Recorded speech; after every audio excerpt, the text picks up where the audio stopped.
Hello, everybody.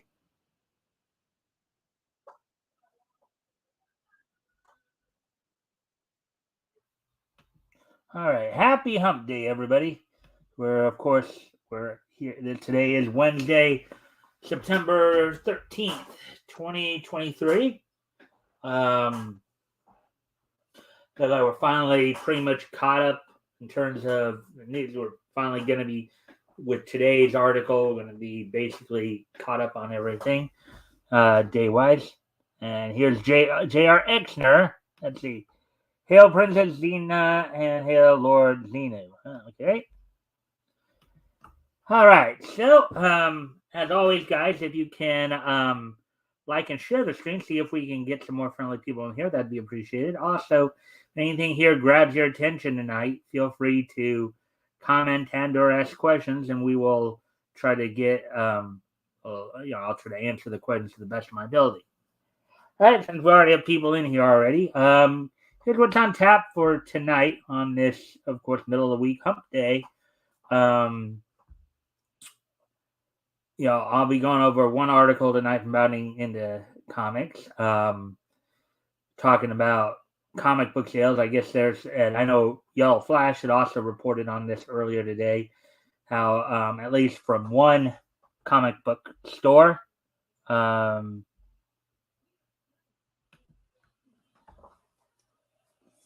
let's see, Pulp 716 reports dying numbers. We'll look at that. We'll have of course, the wrestling wrap up, and as well as as well as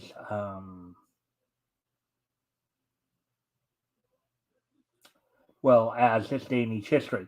Any Rick updates? I see. I was in the midst of doing the opening there, Josh. I did see it, just didn't get a chance to answer. Any Rick updates? Not as far as I know.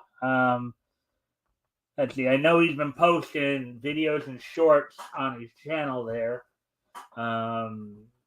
I don't know to what extent. I haven't been following them as much.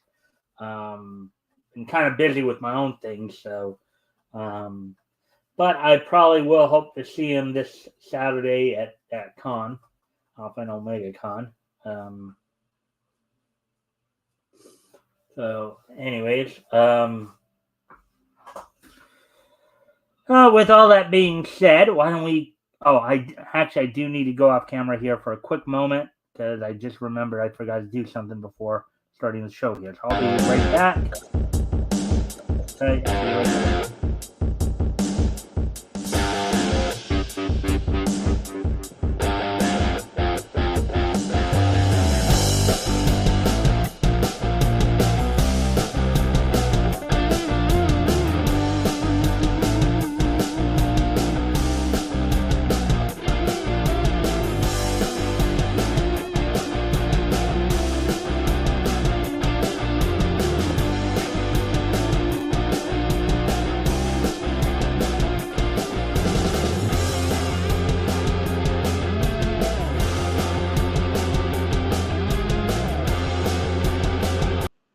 All right, I'm back. So hopefully, so we'll get started here. All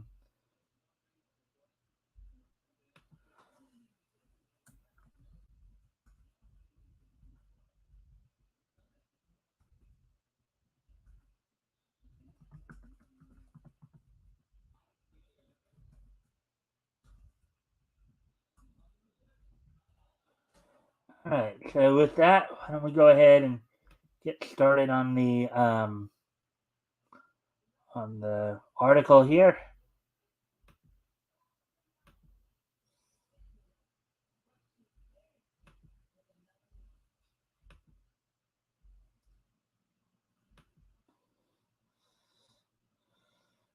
Okay, so there we go.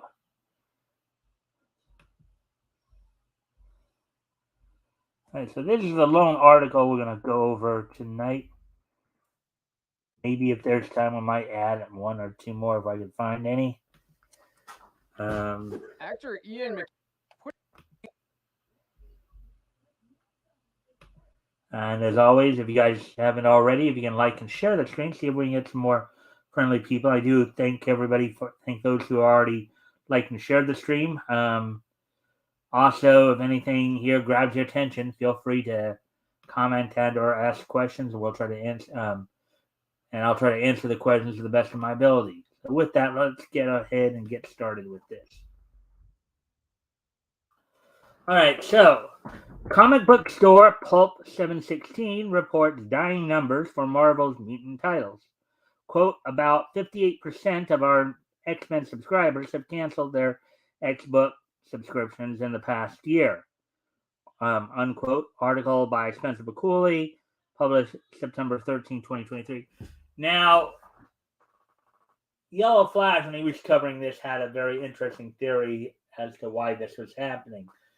So he feels that because they drag stories across multiple titles, yes, the X-Men books, X-Men and Wolverine books may be good, but then to really understand the story, you have to read read a bunch of other books that you may not care for to actually have any idea of what's going on with the story.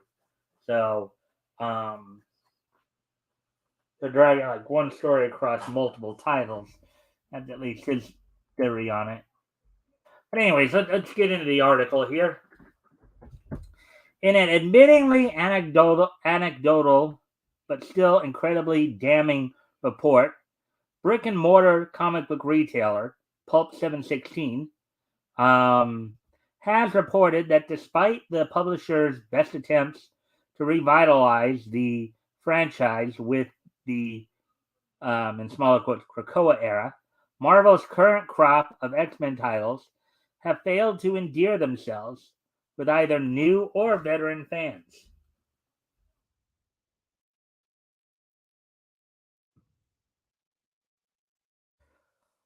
Let's see.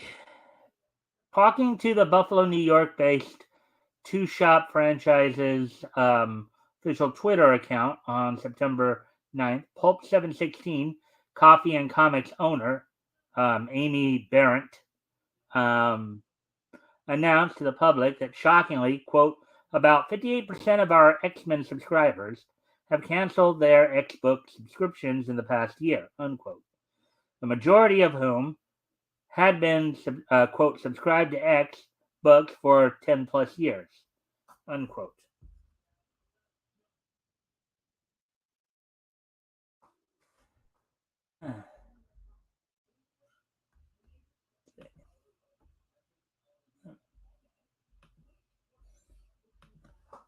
Sharing an excerpt of Jean Grey laying flowers at the grave of the Phoenix, clipped from the pages of X Factor Annual Volume 1, Number 5, Barrett then noted that Marvel's upcoming magic-themed crossover, God, Gods,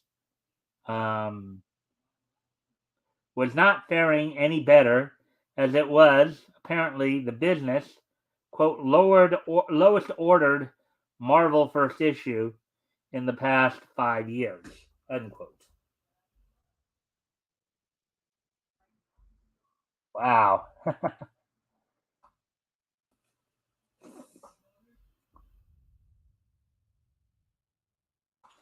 Further, Barrett recalled how, quote, in the same time span, books that had similar subscription numbers, Saga and Something is Killing the Children, saw a slight increase in subscriptions, unquote. Quote, people that were getting the trades are now getting the monthly releases because they don't want to wait, unquote, she added. To this end, Barrett was asked by fellow Twitter user at Everblue, quote, you don't believe that the current market might be gearing towards trades versus monthly if the price value across big two persists, unquote, which the shop owner replied to by first making it clear that, quote, it's hard to say, we can only speak for the sales at our two shops, unquote.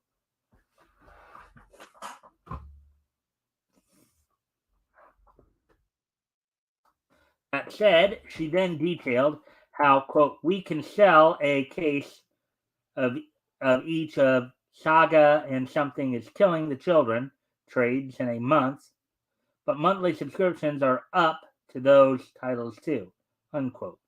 Whereas their stores, quote, have had zero request orders for any X Family trades this month, unquote.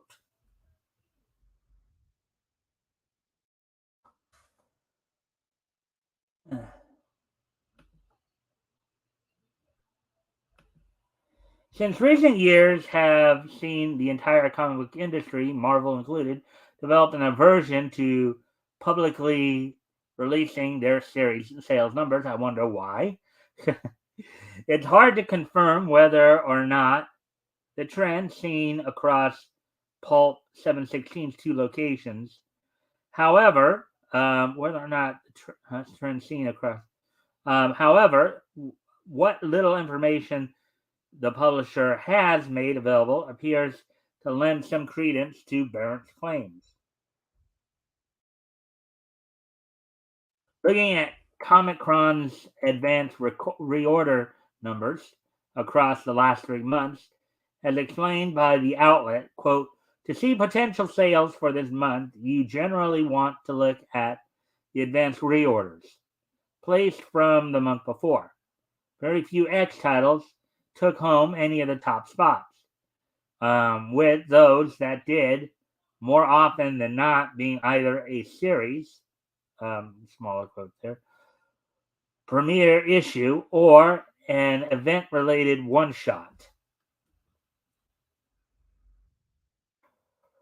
For example, in June, only the first issue of Arrowverse co-creator Mark Guggenheim's X-Men: Days of Future Past Doomsday, an issue which in a perfect encapsulation of the publisher's current quality, sees Spider-Man willingly allow himself to be beaten to death by a mob of normal, albeit hysterical humans instead of doing literally anything else.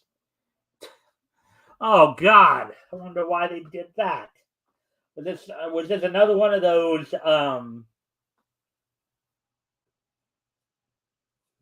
pushing SJW storyline? Was this Spider-Man is accepting his punishment for being for having white privilege? Oh boy. It's San Diego Comic Con variant cover release and year's annual Hellfire Gala special.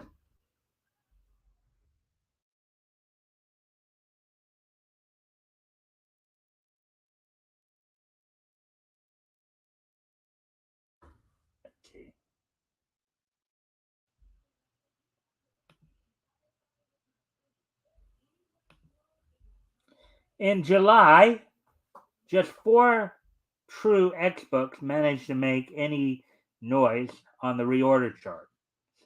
Alex Ross and Adam Hughes' respective variants for Dark X-Men Volume 1, Number 1, a ranking clearly based on each artist's own talent rather than the story itself, as the main printing did not receive the same amount of attention. The first issue of the 4-part The Fall of X tie-in miniseries, Realm of X, and a facsimile reprint of Giant Size X-Men Volume 1, Number 1. Wow, when you got facsimiles selling even better than the regular comic, you know something's wrong, right? Even if one were to be generous and include any book that month which was even remotely related to Marvel's Merry Band of Mutants, this would only extend their presence by 4 books. Each titular hero's individual emblem cover to Ghost Rider Wolverine, Weapons of Vengeance, Alpha Volume 1, Number 1, Wolverine Volume 7, Number 36. The Knuckleheads stats are divorced from the main X book sales outlooks in light of the fact that he is a standalone franchise into and of himself, on parentheses, and Uncanny Avengers Volume 4, Number 1.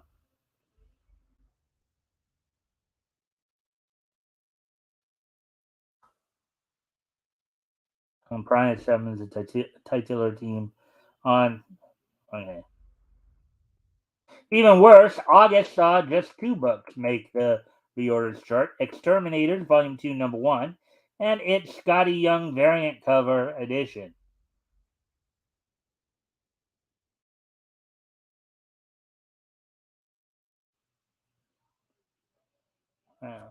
Jubilee, Dazzler, and Boom Boom. Wow, what an interesting trio right there.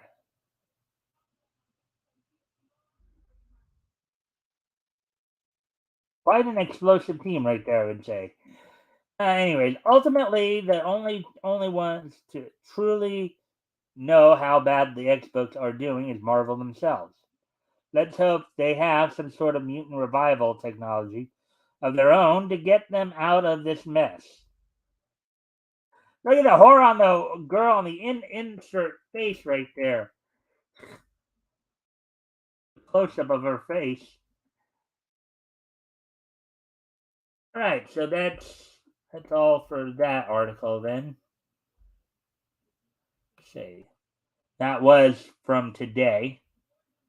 And when I checked earlier, there wasn't much else going on. Maybe I'll try to see anything to try one more time here, see if there's anything of note here.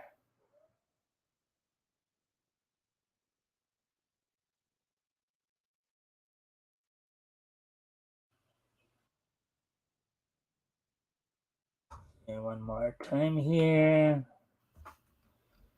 Okay, so maybe I'll take a quick peek at Founding in the Comics.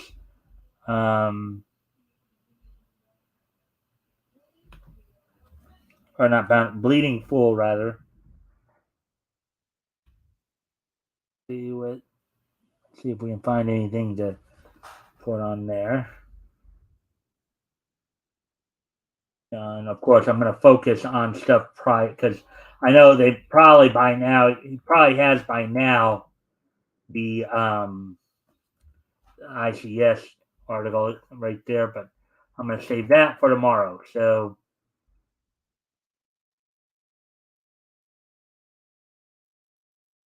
all right, so.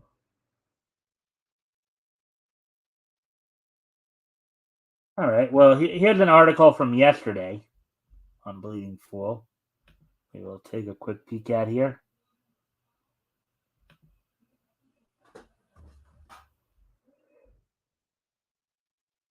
The comic industry celebrates the 2023 Ringo Awards. Article by Chris Braley, published yesterday. So let's go ahead and see what this is all about. Ringo Awards, the Mike Wieringo Comic Book Industry Awards. All right, so let's take a look at this article then from Chris Braley. Comics creative professionals, publishers, retailers, and fans came together Saturday night, September 9th, 2023, to experience the comic book industry celebrating recognition of their peers, coworkers, and competitors at the 2023 Mike Wieringo Comic Book Industry Awards. The Mike Wieringo Comic Book Industry Awards is an annual celebration of the creativity, skill, and fun of comics. The nomination ballot is determined by fans and pros alike. Winners of the 2023 Mike Wieringo Comic Book Industry Awards are, and favorites, sponsored by Rocket Ship Entertainment. Favorite hero, Sam Young from Let's Play, Rocket Ship Entertainment. Favorite villain, Adam from The Guy Upstairs, Webtoons. Favorite new series, Nevermore, Webtoon. Favorite new talent, Ellie Wright. Favorite publisher, Dark Horse. Wow, so Jury and fan winners. Sponsored by Big Lit Comic Con. Best inker, Klaus Janson. Let's see. Sponsored by Boom Studios. Best nonfiction comic work, Ducks 2 Years in the Oil Sands, Drawn and Quarterly. Sponsored by Modern Fanatic. Best colorist, Jordi Belair. Sponsored by Rocket Ship Entertainment. Best webcomic, Lore Olympus Webtoon. And there's the art. There's the link to it. Sponsored by Modern Fanatic. Best kid comic or graphic novel, Jonah and the Unpossible Monsters, Oni Press.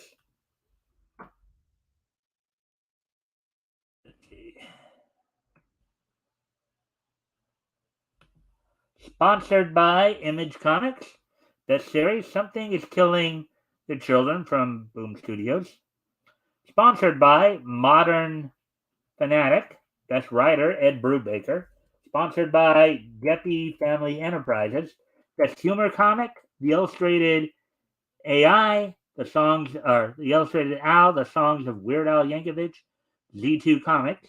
Best anthology, unquote, Young Men in Love, A Wave Blue World. Oh boy. Anyways, sponsored by Gem City Comic Con. Best cartoonist, writer, artist, Kate Beaton. Sponsored by Boom Studios. Best letterer, Ty Hassan Othmane El How and Stan Sakai. Sponsored by Image Comics. Best single issue of story, Jonah and the Impossible Monsters, Oni Press. Sponsored by A Wave Blue World. Best cover artist, Greg Smallwood. Sponsored by Rocket Ship Entertainment. Best humor webcomic, Evil Inc. There's the link to it. Sponsored by A Wave Blue World.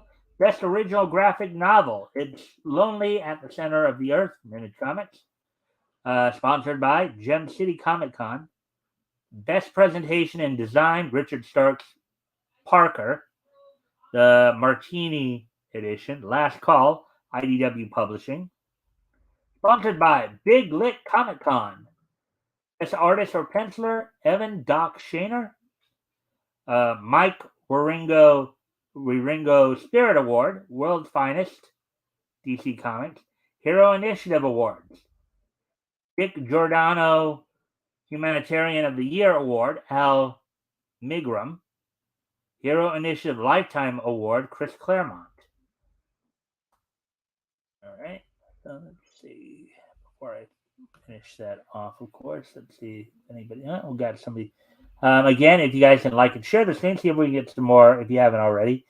See if we can get some more nice, friendly people here to engage. Also, if anything here grabs your attention, feel free to comment and or ask questions. I'll do the best I can to answer the questions to the best of my ability. So let's go ahead and finish this off. In addition, the Baltimore Comic Con would like to thank those individuals who presented at this year's award ceremony, including keynote speaker Mark Waid, Sarah Anderson, and Scott Snyder. That keynote speaker or speakers, I don't know.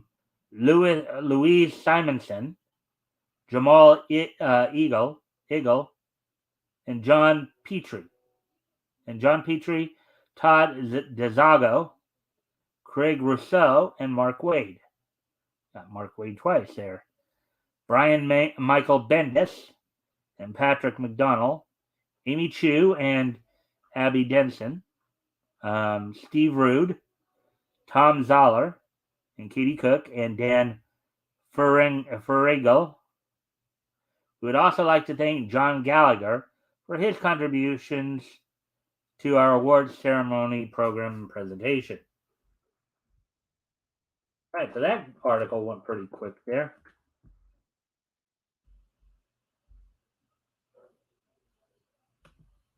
Let me see here. Right, let me see if I can find some other things to see what other things Bleeding Pool may have stored for us. Join us, join us.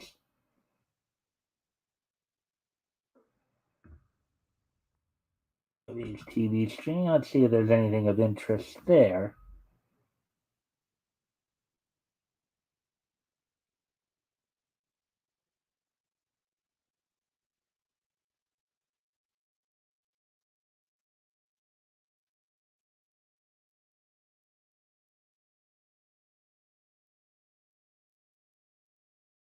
All right. So yeah, nothing really else here. I take it. I go to the general news and opinion section just to see if there's anything that. All right, good. Anything that we haven't seen already.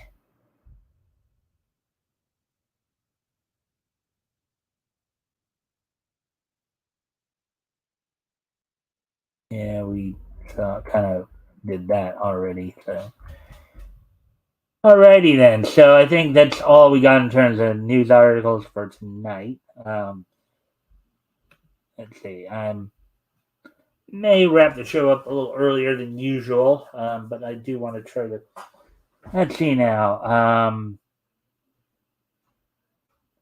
24 minutes coming out, 25 minutes here.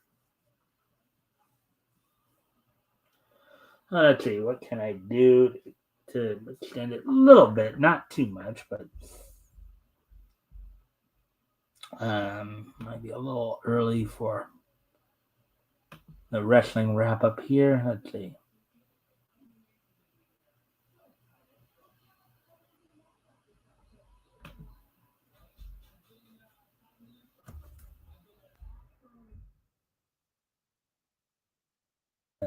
For a few minutes from now.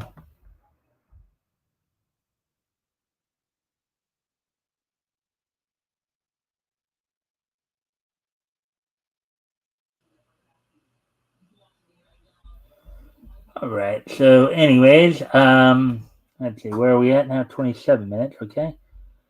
And actually, one of the animes I've been watching lately on my own here. One hour, seen it a few times through already, but it's a good one called Sure no Toki Age of Chaos. The anime series itself is based on a manga that is said to be a prequel to another manga known as Sure no Mon.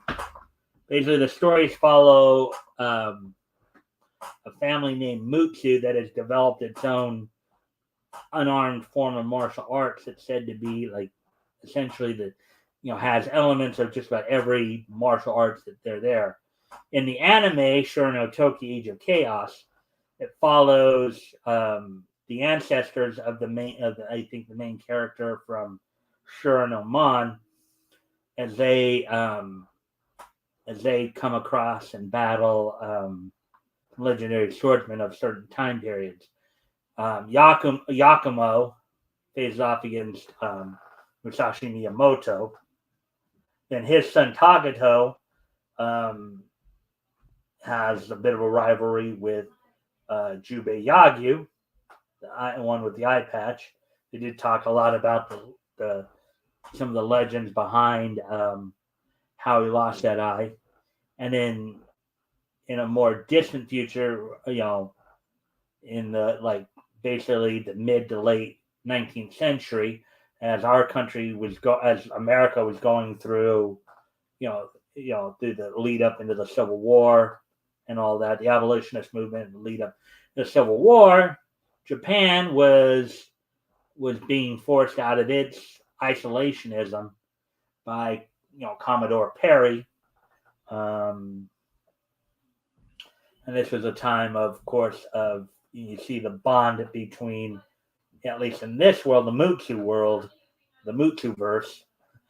The bond developed between Ryoma Sakamoto, samurai who had become a patriot for his country, and Izumi Mutsu. So for those who like watching martial arts fights and stuff like that. I said this the other day when I told Mike Barron about it on Rex's channel the other day. Since he said he liked like a lot of martial arts where you actually see the martial art and stuff like that. I suggested to him he check out Shura no Toki. I mean, aside from the storyline and stuff like that, it's got some pretty good fight scenes, some very interesting looks at at this particular martial arts style they call the Mutsu Enmei Ryu. Something I'd recommend anybody watch. I mean, there are a few fighting animes that obviously Dragon Ball is one that everybody pretty much knows about, gets into. Another one that I got into that's probably my all-time favorite is Yu Yu Hakusho. Not just because of the action in it, but the story behind it as well. So, and then you got Hajime no Ippo, which is a boxing anime. That one's pretty rocking as well. And of course, there's Baki the Grappler too. So, a number of different fighting animes you guys can get into any which point. So now that we've gone past the 30-minute mark here, I'm going to go ahead and start winding things down. I'm going to go ahead and get into the wrestling wrap up here, as it were.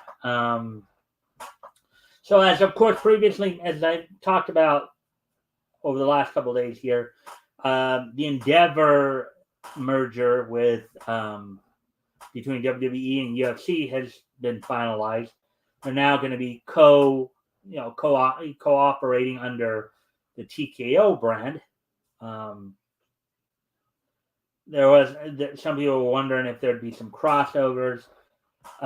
Even Dana White kind of chuckled at that because I mean, these two companies, even though they're similar, they're still pretty distinct among themselves. Vince seems to be recovering from his recent surgery, and on last night's NXT program, Becky Lynch captured the NXT title. There's talk of whether or not she'll be going back to Raw or going to SmackDown or staying on NXT. Guess we'll just have to wait and see. Now, of course, this has all been part of a plan by some of the WWE's higher up, try to get NXT kind of looking, going from being just a development brand to being like a third major brand for the WWE to increase the chances of getting it a TV deal with either USA or Fox or whoever may want to pick it up. So you've seen a lot of like the main roster stars such as, of course, the Judgment Day. The Judgment Day, Becky Lynch. I think we've seen Mustafa Ali go back on there.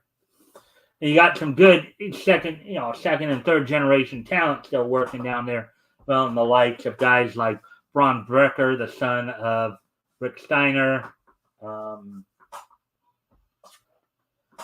Wagner, the son of Wayne Bloom, who some of you might remember as Blake Beverly of the Beverly Brothers. He also wrestled under his own name. He and Mike Enos, who in the WWE you guys remembered as the Beverly Brothers, they wrestled as the Destruction Crew in the AWA and were former AWA World Tag Team Champions. They would even use the move that was originated by Hawk and Animal, the Road Warriors, the Doomsday Device, the electric chair flying clothesline combination. So,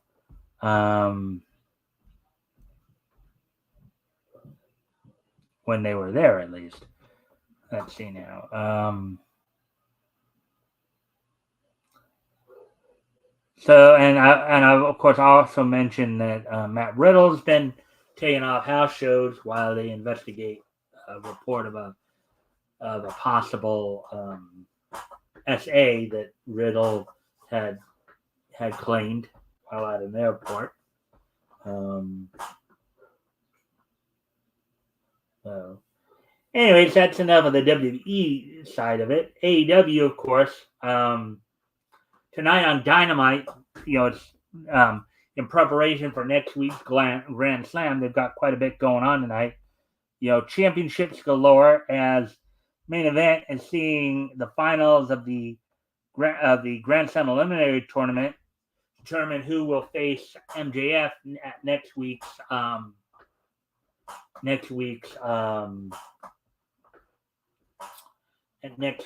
Grand Slam event from Arthur Ashe Stadium.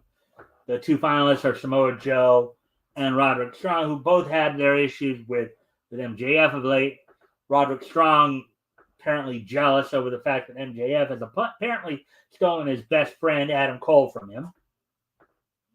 And Samoa Joe just brushing. It's more that MJF has more of an issue with him, as Samoa Joe just kind of brushed him off as, like a fly, not giving him the respect that he believes he deserves. In a four-way eliminator match, determine who will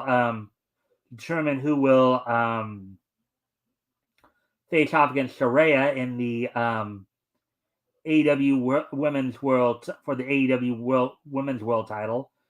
All four former champions: Dr. Britt Baker, DMD, most recent. Nyla Rose, most recent Women's World Champion, Hikaru Shida, and Toni Storm all take on each other to see who will go on to face Saraya at next week's Grand Slam. And Jon Moxley will be defending the international title against Big Bill, who will have Ricky Starks in his corner. Furthering fueling a potential Big Bill, Ricky Starks, Jon Moxley, Bryan Danielson feud. And speaking of Bryan Danielson, too, there's been talk since his appearance on this past Saturday's Collision that he may be in the final year of his career here, of his in-ring career. Seemed to indicate that he made a promise to his 6-year-old daughter that when she turned 7, he would hang up the boots. Now, there still has been some talk that he might still be involved in wrestling some capacity, but he has basically promised his daughter to be done with in-ring stuff probably by the time she turns 7. Now, we've heard of people usually giving up, retiring early to focus on family. This sounds like what that is. Of course, other matches going on tonight include the third match between Brian Cage and Adam Page, renewing their rivalry from the early days of AEW. In a tag team match, the team formerly known as 2.0, formerly a part of the Jericho Appreciation Society, Daddy Matt Menard, and Cool Hand Angelo Parker, taking on Darby Allin and Nick Wayne. There has been some tension brewing between Allin and Wayne of late over Allin's apparently forgiving Darby Allin's forgiving of AR Fox, whereas Wayne's having a little bit harder time because Fox really jumped him hard in his own gym. And in a little bit of Impact news, there was a little bit of tongue-in-cheek humor here, but now WWE being under the TKO brand, as it were, current Impact Knockouts World Champion Trinity Fatu, known in the WWE, known for a time in the WWE as Naomi, had a bit of a chuckle at that because some fans were calling her TKO, Trinity Knockout, right? Trinity, the Knockout World Champion, so she had a bit of a chuckle at that. So that's pretty much what's been going on in the world of professional wrestling. Let's see now. So now we'll start to wrap things up by taking a look back at this day in Nietzsche history. 1993.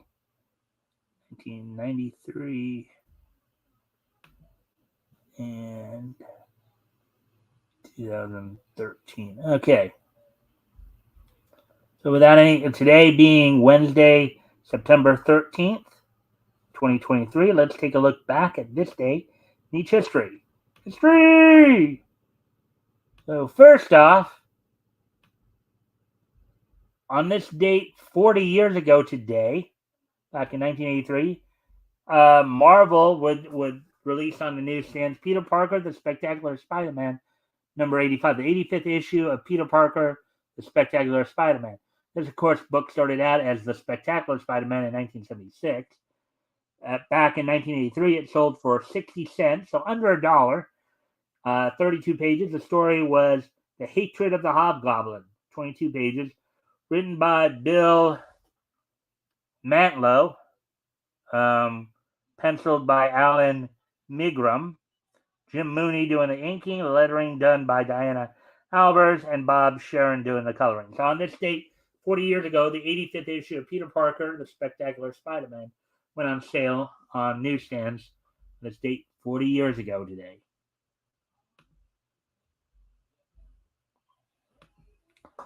Now, moving on to the next piece of niche history here. On this date, back in 1993, 30 years ago today,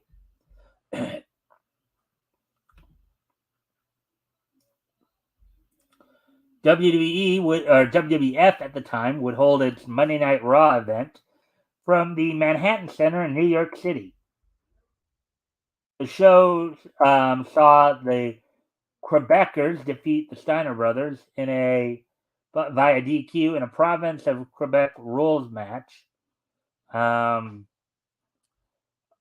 guess in a province of Quebec rules match, you can win the title that way. They basically won the title, beat the Steiner brothers for the title via DQ. Most of the time, now they had Johnny Polo in their corner, aka Scott Levy, aka Raven, for those of you who don't know.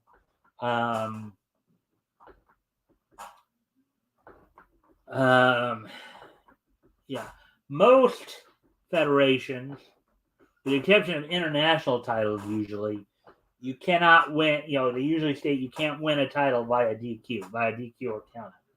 But apparently, in a province of Quebec match, the title can change hands on a DQ, and that's exactly what happened here. The Quebecers defeated Steiner brothers via DQ to win the championship in a province of Quebec rules match.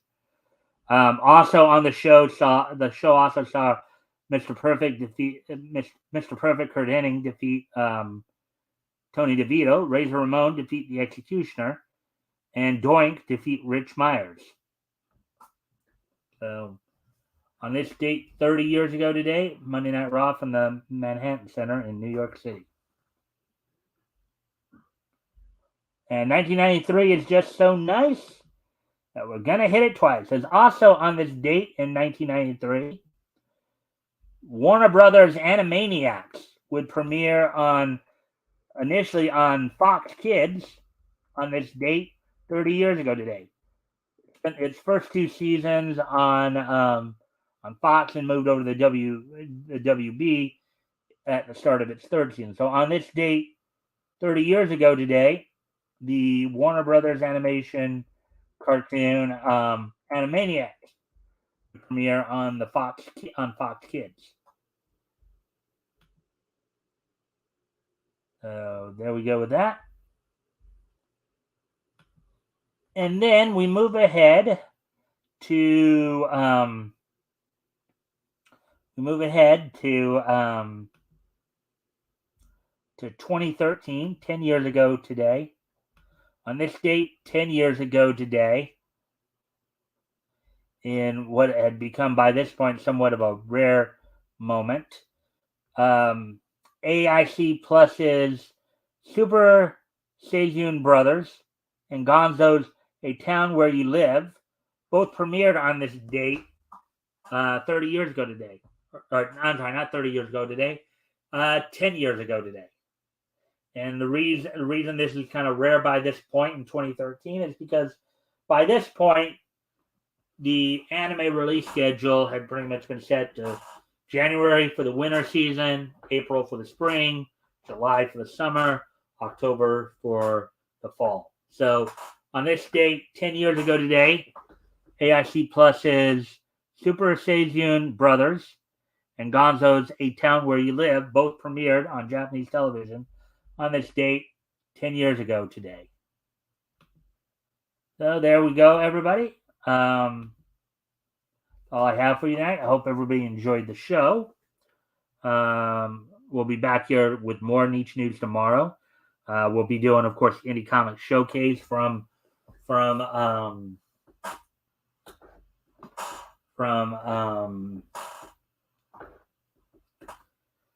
Bleeding Fool. Also, don't forget this Friday night, of course, Tim Olson will be back with me as we will be looking over comics that went on sale in December 1939. We'll be focusing in on Dell Comics. I hope you guys will be joining us for that. Well, join us tomorrow. With that, I thank everybody for being here.